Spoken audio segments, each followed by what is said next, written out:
You're listening to Second Mass Report, the Falling Skies podcast.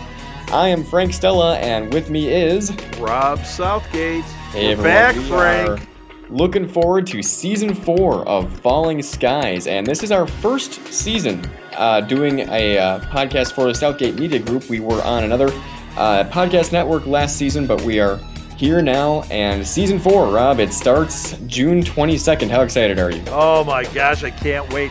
Today I went through and I watched a bunch of the previews again. It's not like the first time I saw them. Right. But I was prepping for this. I was getting all hyped.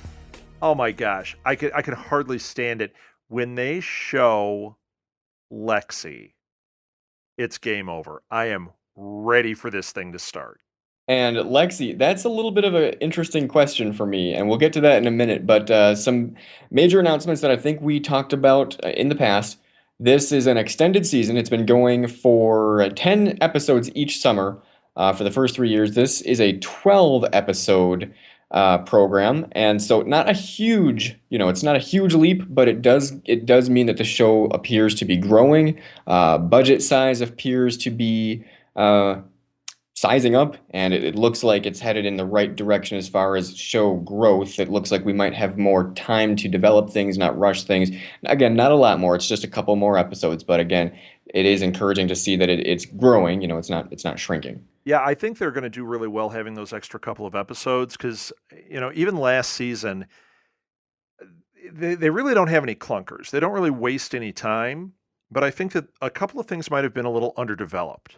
A little rushed. Yeah, and these 2 extra episodes should give them that breathing room, should give them that chance to, kind of maybe play in the sandbox a little bit more, maybe draw a little bit more character out. I'm hoping, I'm excited. I think 12 episodes, that might be the sweet spot for this show. Right. And I will see. I think a lot of it, though, is you kind of have to take what you're given and try and bite off as much as you can chew and not more so. Because even if you have 10 episodes, I don't think that's an excuse to rush things. You still have to kind of look at your timeline and develop what you can. Right. But Of course. I am glad to see that they're gone to 12 episodes. Now, interestingly, what it looks like is the first 3 years of this TV show, it's been a 2-hour season premiere. And it looks like instead of that, they're going to go with a 2-hour season finale this year. At least that's what I've heard. I didn't notice that. That's what I've heard. All right. And there's been speculation. I heard this somewhere. I'm not sure if I just read it. Somebody said it on Twitter or something. It's not anything official, of course. I read somewhere, though, someone thought maybe this is going to be the final season. Oh, really? I haven't heard that. And I don't get the sense that that's what we're in for.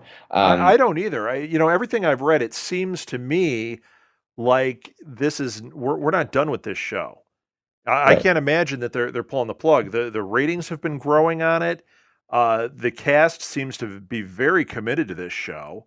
And Spielberg and Robert Rodat seem to be very involved with it. And, I can't imagine that that this would be it. Doesn't make sense. But, maybe that is something that's floating out there. And if this is the last season, I don't think it's anything that the producers are expecting because the show seems to be growing, and Right. what we are seeing is, like you pointed out, the growth, and it seems to be gaining speed, not slowing down. Typically, when a show is in its planned final season, they will let you know, hey, we're Right. doing one more season. This is the final season. Everybody tune in because this is the final one. That's typically how it's projected. It's not, oh, surprise, this is where we end. So I don't think they're planning on this being the final season. Actually, they've got a new showrunner, David Icke. I think I'm pronouncing that correctly. It's either Okay. Ike or Ick or Eck. It's EI, whatever. I think it's David Icke. Anyway, he says he kind of made an analogy of this season being like an Empire Strikes Back kind of a thing. Well, then it can't be the final season. You Right. don't end with Empire Strikes Back. And that's where I was going with that because, and I'm not sure if he meant that in a sense of just general thematics or if he meant it's kind of an allusion to he sees this as sort of like the middle of the Falling Skies story. Sure. Or if he meant this is just going to be the season where it's like the Esfeni strike back. Are we going to have the big scene? Lexi, I am your father. That Actually, makes so no, much. That plays in perfectly, Rob. we've actually already seen that scene, but it's the opposite. It's I am Father, I your am your daughter. daughter. Yeah. I was gonna do the voice, but that would have been terrible. Like my Vader wasn't bad enough. Uh, wow. So do we want to get into the nitty-gritty of what we're looking at in these promos? There is a lot of teasing. Yeah, oh Not yes, there is. there's a lot of scene after scene of whoa, what's that? What are we looking at? Where is this? Who are they? What's happening? What are they talking about? There's not really any real answers. There's not like, oh, okay, here's what we're gonna see this season. Um, in the past couple of seasons, what they've done, and I haven't seen this yet, maybe they will, but they've released the first, I think, 2 or 3 minutes of the first episode as a kind of trailer on its own. Right, But right. it's not presented as a trailer, it's just the first, plain and simple, the first 2 or 3 minutes of the episode. And I think that's actually done really well for them. Those have been some of my favorite promotional videos for the upcoming seasons. I haven't seen that yet. Maybe I just didn't look hard enough. I think by now I would have seen that because Yeah, I I haven't seen it. Now, it's funny you bring that up because I went to see a double feature this weekend. I went and saw X-Men and Godzilla. Okay, it wasn't a double feature. I paid for one, I snuck into the other. But Rob, they you did you show you robbed them. I did. Hey, it's my namesake. Anyway, I they did show Did a you sneak Falling into Skies. Southgate? Oh, very nice, Frank. Well played. That was a Stella pun there. Ooh, you. So it just keeps getting worse, folks. So I went to this double feature and they did show a Falling Skies preview. And at the beginning, when it first started, as soon as it kind of came up, I thought that's what we were getting. It's one of those like 2 minute things at the beginning of the movie showing, Falling Skies. I got really excited because the way they did it, I don't know. Have you seen this preview where they make it look like it's like a commercial for a camp? No. Okay. So the idea is, I think they even call it like a Shveni camp or something like that. And they have these kids and they're like, it's so great. We're up here playing with our favorite people every summer. And then you see a skitter like through the background. And and then it just kind of keeps building on that. You see them, dealing with the different alien things, but it's the kids and like they're playing with them. And then at the very end, as they have the camp logo, you see a kid running and screaming and a skitter running after him. It's absolutely awesome. Wow. But when it started at the very beginning, I really thought we were getting that this is the first couple minutes of the new season. I got so excited. Then it turned out to be pretty funny and it was like, okay, well this was good. The only problem is if you don't watch the show, I don't know if people knew what was going on. How long was it? Was it just a 30-second commercial or was it like a Oh, whole 2 minute thing? it was a good minute at least. Okay. Now, what I do remember for before season three was what looked like a contact lens commercial, and all of a sudden she's looking in the mirror and one of those eye worm like things starts Oh, crawling right. across her face, That was and a great spot. I remember that that. was so crazy because I was looking at this going like, what is this? And I'm almost looking for the skip ad button on the side on the corner, going like, what is this? I thought I Yeah, was going to be on why do Falling I have Skies. to sit through this thing? Yeah, and Yeah. all of a sudden like this worm just crawls out of her eye, and I was like, Uh, whoa, what? That was we really compelling. Now that was something that this year I noticed in because I watched a number of different previews and it's funny, there were things in some, things not in others. The I'm your daughter, that wasn't in until the last one I just watched, just before we jumped on. Okay, Prior and see, prior to that, they kept showing her, but they never called her Lexi. They never, let you know that was Lexi. now let me ask you this: who are we talking about? Are you talking about this like blonde angelic Yeah, woman we've been seeing? that's Lexi. Okay, see now She's and Tom's daughter. you've seen it. You're referring to a video that I haven't seen here. I thought I saw them all. I guess we've been Oh, at you different have things. it because that's what she says.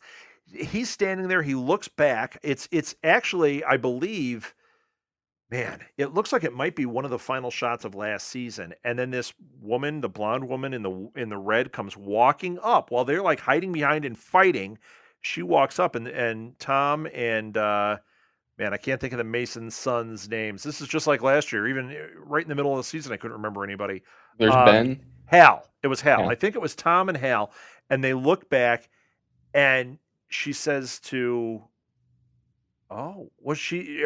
She's listed as Lexi, so it's got to be his daughter. She says, "I am your daughter." I saw one where she walked where there was a woman who walked up to Tom. I couldn't tell who it was because I didn't see there wasn't you didn't really get a good look at her in this screenshot. A woman walked up to Tom and said, "Hello, father." I saw a video with that, but Yeah, no. She I says, didn't "I am your daughter" in the one I saw. Okay. And I was reading an article by Robert Prentice on 3ifyspace.net, and he is kind of assuming that this blonde woman we've been seeing in the previews is Lexi. And I was going, wait, what? I didn't get that. So apparently I am been left out. But I think that's where you missed it, was that particular okay. thing right there, because I'm telling you, that was the first time I went like, clearly this is Lexi. Now the other thing is, if you look at IMDb and you look at the cast, they list her as Lexi there too. Okay. So we'll settle on that then. I was thrown off this whole time, like all year that we've been seeing these previews, because I've been going, I wonder who that is because she doesn't look how I would expect Lexi to look. Lexi in season 3, from when we saw her, looked a little more like Anne than anything else. Very much so. Um, Well, Frank, have you seen those previews? Because this is where it gets very confusing. In a lot of the previews, she looks exactly like Anne. It's a little girl. She's very dark haired. She looks a lot like her. In fact, to the point that I actually thought, I wonder if that's Moon Bloodgood's actual daughter, because she looks so much like her in the facial features. That is Lexi. And then they show another preview where they show the blonde girl in like this cocoon thing, yeah. and and Anne goes up and is kind of looking in there and starts back. I think that Lexi goes into one of these cocoons and incubates. It comes out as Scarlet Byrne, who is the girl playing the blonde. That's kind of a dramatic transformation. I mean, she's a really light-haired blonde. Neither Anne or Tom are blonde, anywhere close to being blonde. Her facial features look completely different. It doesn't look like the Lexi that we've known. So There's something going on. they have to acknowledge that she's gone through some kind of dramatic uh, appearance change. This isn't just Right. like, oh, Lexi, oh, you grew up, you're so like grown up. No, I And, mean, so well, she, and did she get that red wardrobe? Was that part of it too? Because I wonder where she found that red dress. Do you know what I'm even talking about, yeah, Frank? I do know what you're talking about. I just suddenly I thought, do I answer his question or do now that I got distracted about the Matrix and the woman in the red dress and And now my you're mind. thinking, you're thinking, am I Team Lexi? That's a little weird. Is she a girl? What's going on here? Team Lexi. Okay, now interesting. Talking about teams is something I was thinking about earlier today. Karen's out of the picture, I Oh guess, yes. which I'm still bitter about because I liked her. So I don't think we're doing this Team Karen, Team Maggie anymore. No, I don't But think so. Rob, did you see this scene? It was like 1 second. I could have sworn I watched it. I rewound it a few times to rewound, 90s term. I looked at it again to make sure I saw what I was seeing. But in one of the promo videos, I could swear Maggie is kissing Ben. Oh, really? Did you see that? You didn't see that? No, but you want to hear what I actually interpreted something very different. Now that's wild. Oh, that would be really weird. Because now I'm going, we might be having Team Ben, Team Hal with Maggie. Oh, wow. Okay. Okay. So a little teaser for the romance interest. Yeah, that is really interesting. I actually had a different moment that I actually thought another Team Maggie situation, because it looked like she actually has now buddied up to Pope. Really? That's There was a scene where it looked like he was consoling her and she didn't look repulsed, and I was like, is there something going on there? Because I think she got a little weird about Hal with everything that happened. And I wonder if she is now joining Pope.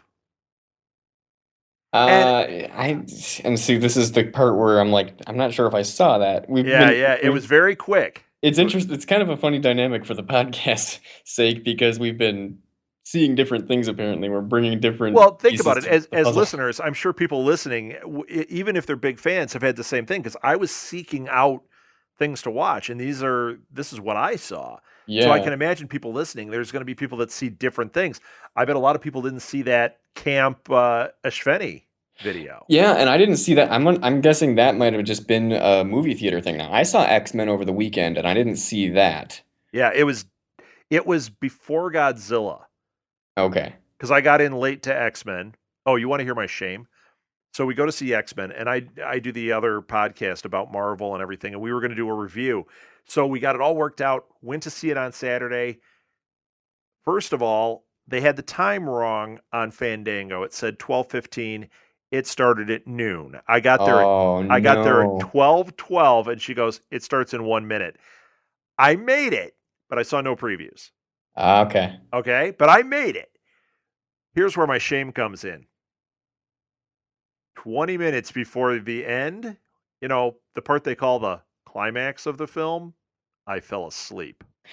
In X-Men? And I loved it. Okay. So it has no bearing on the movie, it has everything to do with me. I fell asleep. And then uh, I left there. Here we go into my into my sneaking again. I left there. I texted Martha, my wife, and I said, "Oh my God, I fell asleep 20 minutes before the end. I don't know what I'm going to do. I have to do a review of this show tonight." Rob. And I turn around and they're showing it in 3D in the theater next to it. And it started a half hour later. I'm like, oh my gosh. I sneak into the 3D one. I don't have 3D glasses. So I watched it with just, regular glasses. So it was pretty fuzzy in places. Uh-huh. But it was at the exact point that I fell asleep. Because like as soon as I saw it, I'm like, I saw this point, and then 30 seconds in, I go, I don't remember any of this. Right. I mean, unbelievable. I got to see the ending.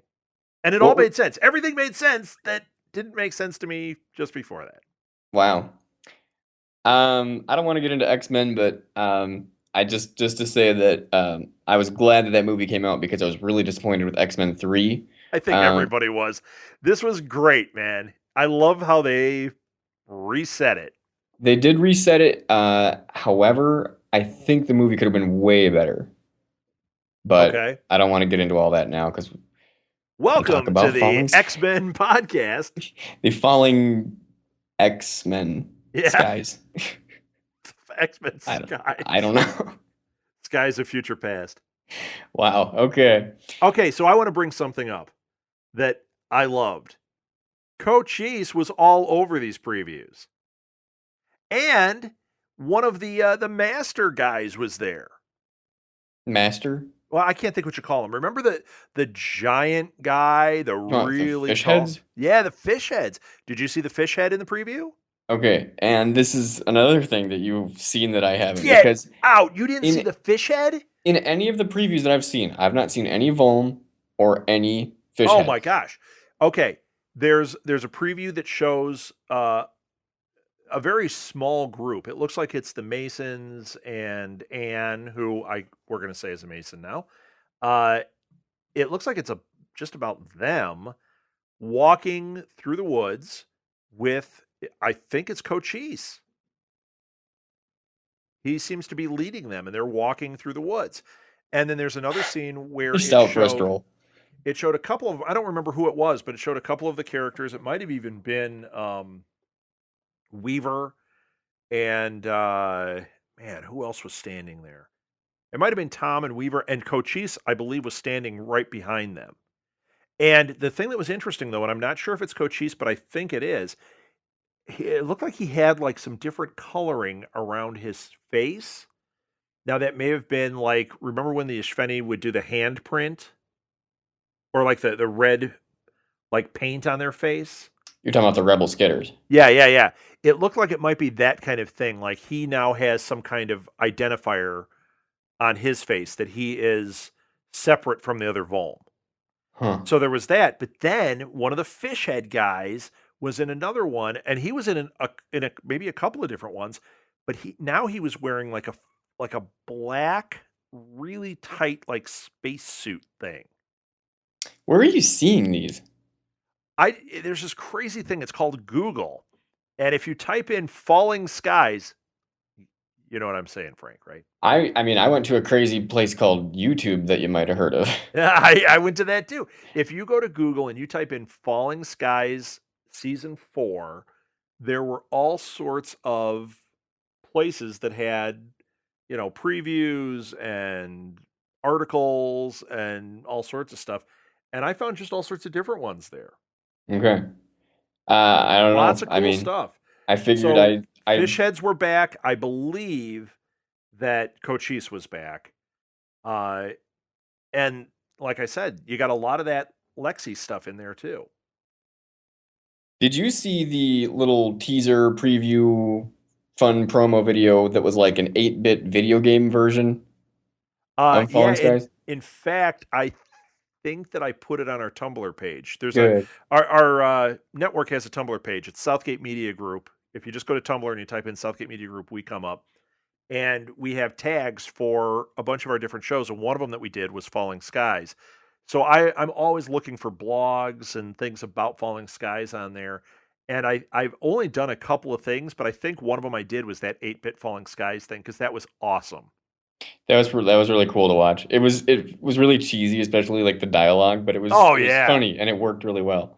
I thought it was great. It was the kind of thing that when I saw it, I went, if this show had been out when I was a kid, that game would have existed.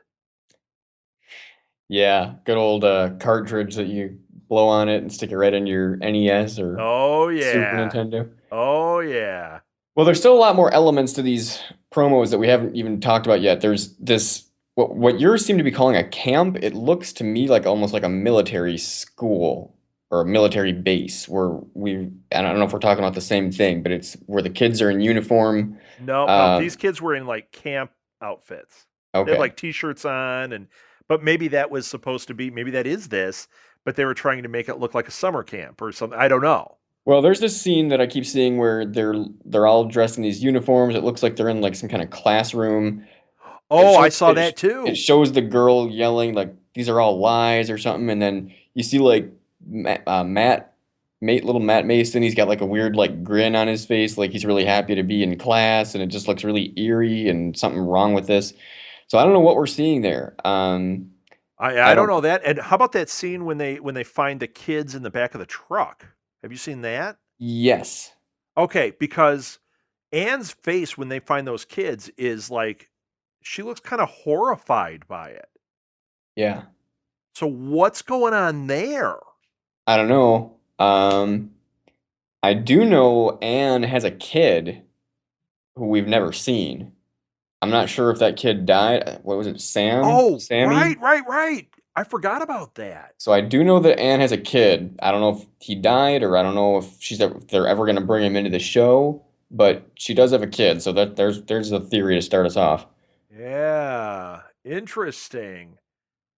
And Yeah, what I are forgot about that. How old would that kid be, do you think? I don't know how old he was at the time of the invasion. I would imagine probably a teenager at this point. Yeah. Um, Now, what are we going to see next with the we called them the Skids last season, Skidder Kids. Yeah, the skids. Are we going to see a further evolution of them turning more into some humanoid alien something? And we still, going back to season one, still don't know what the complete effects of the harness are, we've seen the process or parts of the process, and it seems to have like different dynamics with people. It seems to continue to evolve even after you remove the top end of the harness, but the spikes are still there. Like we see with Ben, he's still kind of undergoing changes with that. Right. Um, if you're fully harnessed, it seems to turn you into starts turning you into some alien-esque weird deformed person, except for Karen, who was the only person who was harnessed, went through a Well, complete transformation, and looked still completely normal. okay. I'm glad you brought this up because in this mix of previews, I was thinking about that because I really think that we're going to see more of the Karen type. I think that it's evolved. I think they've figured this out. And I think we're going to see more of that because there were a couple, I can't even pinpoint it, but there were a couple of moments in these previews when I saw people acting oddly. And I thought, I have a feeling that they are very much like Karen. And that's possible, So but in other like, words, you're going to fall for them and think that they're the greatest. but we don't know. Like, there's by You this ignore time, that. there's all sorts of there's all sorts of ways that people can act weird. I mean, there's not just the harness. There's Right, now right. the eye worm thing, and who knows what else. I'll tell you what we are gonna see. Um, a lot more. We're gonna see a lot more different kinds of aliens. Not necessarily races, but different like creatures. There's going to be more of them this season. That's something that we heard from David Icke.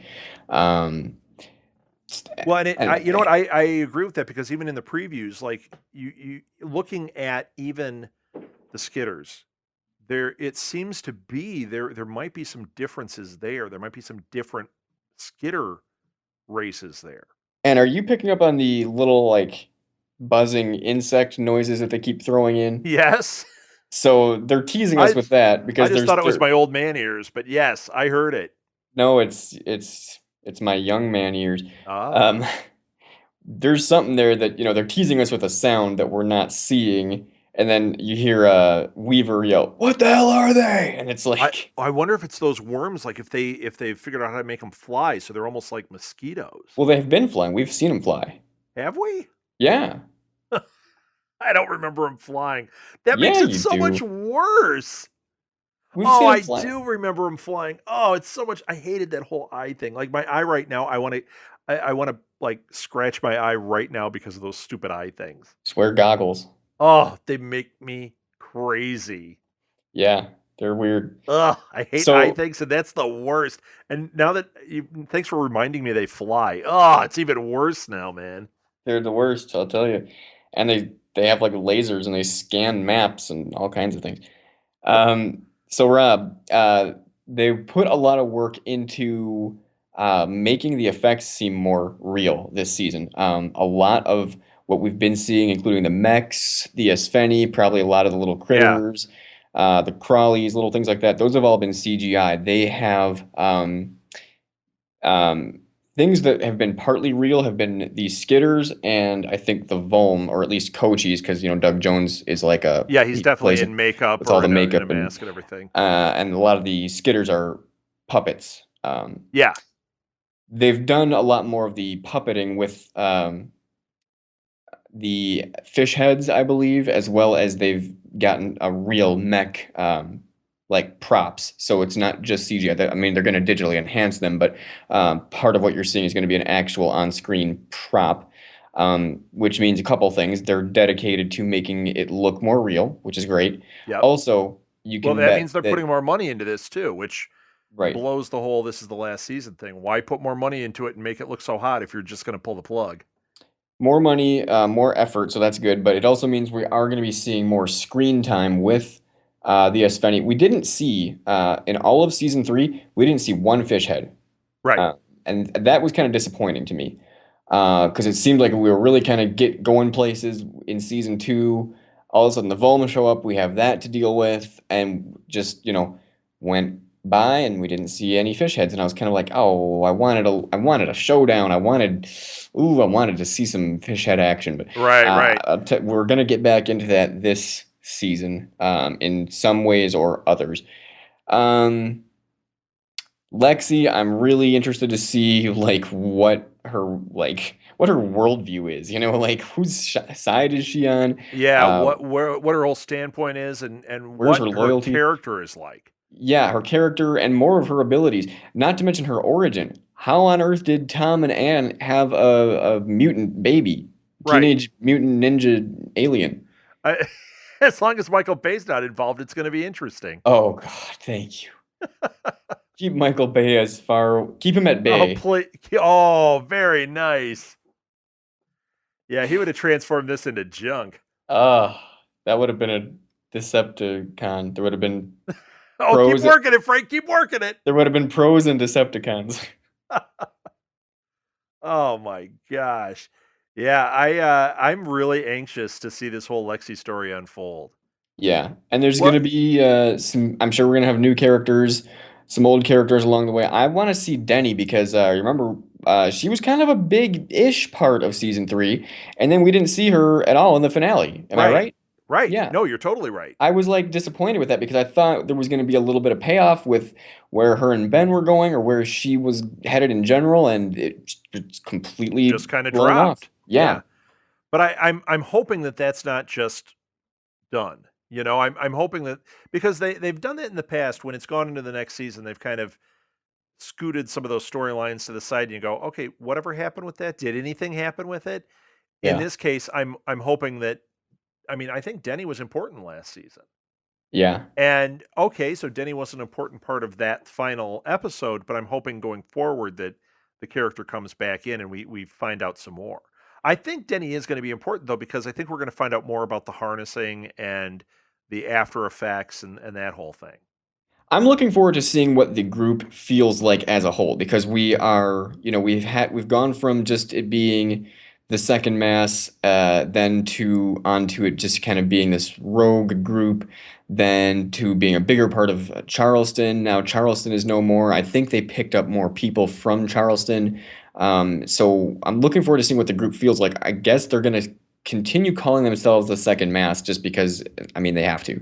This is the second mass report. I would certainly hope they do. That's kind of how the group brands themselves. Right. But we've lost, I mean, we've come so far from having Massachusetts companies back when they first split up in season 1, like where it felt like, oh, we're going to meet up with the seventh mass over here. And Right. it's They're like, using it to identify themselves, but the rest of that seems to be gone. right. So I kind Now, of miss that. now here's something that when you're saying all this that did strike me when I was watching the previews. I was kind of getting a Walking Dead vibe off of it, and I don't mean zombies and all that. What I mean is this last season of Walking Dead, the first half of it had the teams. Well, actually, most of the season had them all splintered. They were all kind of cast to the wind. So you saw two characters here, and they didn't know if anyone else was alive, and these three characters were together, and they didn't know if anyone else was alive. huh. And the whole season was their story separate.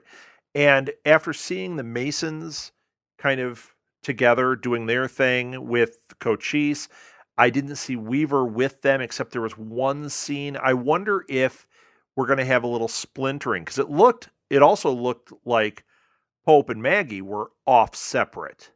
Hmm. So I wonder if we're going to have, boom, something happens, they're separated, and Well, for part of the season we have this. and as you talk about separation, there was another thing that David Icke had mentioned about how the group is going to be, there's going to be a lot of inner struggle with the group, and I don't know if that's going to be separation like tactical, like, Oh, oh, you oh. go this way, we'll go that way, but I think there's going to be a lot of conflict, and there's going to be a lot of working towards conflict resolution within the group. So it's not just going to be, hey, we're all united against the aliens, and there's been inner group conflict. Since the beginning. Right, right, of But I course. think there's going to be some that we haven't been expecting. I mean, you're talking about seeing Maggie and Pope together. I don't know if any of us saw that coming. I think Pope predicted it, didn't he? Him and Maggie Yeah, had some he kind of did. conversation at the end there. He said, like, you're going to come back to me one day, and when the chips are down or something. So that'll be interesting to see how that plays out. But I think we might be seeing maybe. Something even within the Mason family, you might see Tom and Ann fighting. You might see the brothers not getting along too well. I'm prepared to, or I'm thinking we might really be kind of strained here, feeling like, oh no, you guys aren't supposed to fight. You guys are supposed to get along. I think there might be some tension there that we haven't seen yet. So that'll be interesting to play out. But one thing that I would still kind of like to see is, um, we've been every now and then we get a little glimpse of there being other pockets of resistance. Back in season 1, they were talking about there are, resistance companies all over America as Right, right. far And away and as we saw them get to like a community, but what about these other pockets? Yeah, I agree. right. I want to see how if they can just kind of play together a little bit. It seemed like they were trying to get something together in season one. That ended up falling apart. They made it to Charleston, and then they found President Hathaway, and then that kind of got weird really fast. So I don't know if that's still a thing.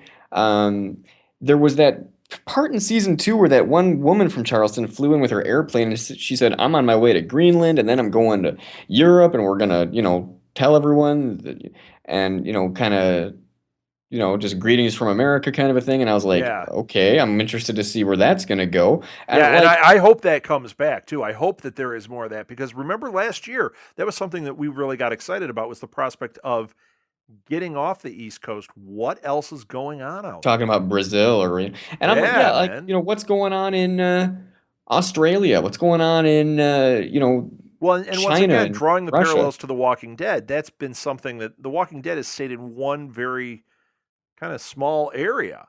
And Yeah. in the comics, they move a little bit further, but generally it's kind of Atlanta and breaching out from Atlanta, kind of heading, northeast. And I appreciate that it's But I want to following. know what's happening on the West Coast. I want to know what's happening up in Canada. I want some Canadian zombies, man. I appreciate that it's really, sticking with our group and letting us in on that character and allowing us to feel part of that one group. But it does make me really curious. Like, I want to know who else is out there. I want to know what's going on in other places. And that's just Right. probably me being like kind of like a news junkie, if you will, and or at least I can be sometimes. And like to know what's kind of in general going on in the world. And maybe they're almost driving us crazy with kind of wondering to put us in that position of there's not really a way of knowing, Yeah. but I hope that at some point um, they do meet up with other pockets of resistance and we can kind of see a little bit of some allies being made in different areas. Well, I it just could think be a way to it'd be freshen cool. up the group too. Bring in, if they start finding these groups, bringing a couple of new people in that way would be an interesting mix. Right. It seemed like they've been kind of meeting up with people, like they've met up with the Charleston group, they met up with President Hathaway, or they met up with Pope's guys. But it seemed like there was this thing that Porter was trying to do back in season one, like, oh yeah, there was a company out of Chicago, even as far away as California. I think I remember him saying it was like, oh, I want to see how this is going to play out. And it just kind of fell apart. So I'm hoping that something like that might be able to happen again. Now, did we see Porter at the end of season three? Because I thought he was another guy that was like, Where's Porter in all this?" I don't remember. That might be something we have to do a little research on because that one I do not remember. I remember. I think I remember. Probably should have watched it before we started recording here, but whatever. Point is, I think I remember it being Denny and Porter being like the main two people that I was like, these two people should have been in the season finale, and they weren't even like mentioned. And there was a mention there at the end, right before the end of the episode. They said like, we're gonna head back to Charleston, and just pull out. Didn't they say like we're gonna like swing back down to Charleston Yeah, and yeah, there was something like that. then just hit the road with everybody? So I'm interested to see how that's gonna go, but. Yeah. There's a lot of things that I'm hoping that they answer. There's a lot of things that I know we will get answers on. They're showing us a lot of different things in these previews that most of them were kind of going, "What is this? Who is this? Where is this?" And so yeah, there's going to be a lot of new things to chew on. 12 episodes. I'm excited. By the way, season three on DVD. This is something that I will never figure out why it takes them almost a year to burn some DVDs and get them distributed. It should not take that long, honestly. Right. Yeah, how are Uh, you building the hype if it's coming out as the series comes out? Give it a couple of months ahead of time. Get people excited. I mean, I have these still recorded on my DVR. You can get them on Amazon Prime and I think iTunes. But Falling Skies season three DVD release date is June 3rd of this year, June and I 3rd. and I'm going. Why does it take 12 months? I mean, there should be no problem. TNT, if you're listening, Oh, calling them out. get these out by Black Friday. There's absolutely no reason why that shouldn't be happening. I mean, the episodes are already finished. You just need to burn them to a DVD, get a little cover art, and distribute them. It should not take you 12 months to do this. So, there's my message to TNT. I don't Yeah, I don't take that understand. TNT. I do not understand. But June 3rd is when the DVDs come out. June 22nd is our premiere date for season 4 of Falling Skies. So get caught up. By the way, if you haven't gotten caught, if you've maybe been in and out of Falling Skies, the DVDs are on sale. You can find them at Walmart. You can obviously find them online. You can watch them on Amazon Prime, I think iTunes. I think there's a couple other services like the Xbox or PlayStation services that you can watch these on. So June 3rd is when the DVD for season 3 comes out. If you haven't gotten fully caught up and seen everything, get on that.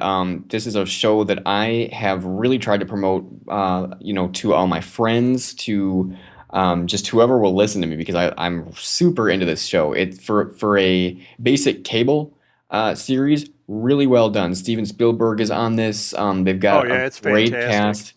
cast. There's no reason if you're into sci-fi at all or just drama in general, and who isn't? I mean, get into this series. It's really compelling. It's really fun to play along with. Yeah, agreed. It fits right in there with all the other great shows that are on right now. I mean, we're really in a golden age of television, and there's just a lot of great stuff. And here's your sci-fi show. I mean, name another sci-fi show like this. There isn't. Very Yeah, and in a satisfying. I lot love of it. ways, this does, and we've brought this up before, this show tends to play like a movie in a lot of ways. Yeah, absolutely. I think probably your closest cousin to Falling Skies is going to be Walking Dead. Right. It's got a similar feel to Walking Dead. So if you're into things like that, it has a feeling similar to Well, it's that. it's it's got more of a sci-fi element to it than a horror element. So, Right. But just and I and the think I thing think is, the it's drama funny element because is I almost the know a same. number of people that actually are turned off by Walking Dead because of the zombie, the gruesomeness, but I know they would go crazy for this. So I'm always trying to promote this one as well because I And know that they would totally be down with this. in a So lot yeah, of tell ways your friends and tell them to listen to our show too. it's not even as much the thematic, but just the dramatic part, Right, right. the human survival story, which Yes. kind of feels really similar. Yes, absolutely. So the Second Mass Report, the Falling Skies podcast, is on social media. We would love to hear from you on Facebook, Twitter, or send us an email. Here's how to contact us. We're on Twitter at Second Mass Pod. And we are also available to be emailed at secondmassreport@gmail.com. And then there's our Facebook page, which is the name of our podcast, Second Mass Report, the Falling Skies podcast. So get in touch with us. Give us likes on Facebook. Follow us on Twitter. We are going to be planning on doing some live tweeting and posting during the shows, as well as keeping up with Oh yeah, absolutely. That's one of the best parts. I love that. announcements from TNT.